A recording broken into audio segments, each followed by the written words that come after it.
So let's first import pandas as PD. Now let's import numpy as NP.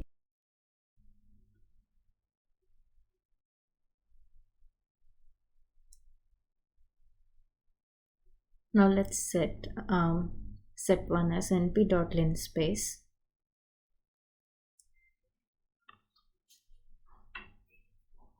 Space stands for linear space. If we see shift plus tab, we can see different arguments that this method can take. As you can see, there are many arguments, endpoint, etc. If you scroll down, you'll get various examples how linspace is used with other arguments.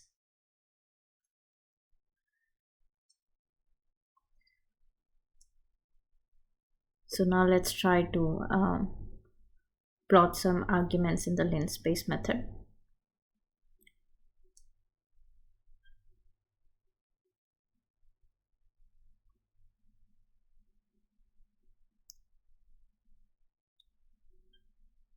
So 1 is a start argument, 10 is the endpoint, and 10 is the number of floats that we want between 1 and 10. So this is basically 10 floats we have got.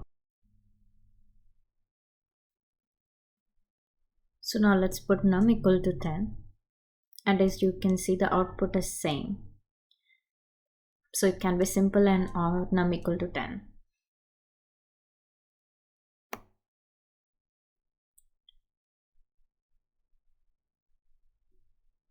Let's specify 1, 5 and 10, and let's see what's the output.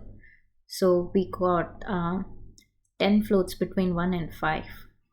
The difference between two numbers is same.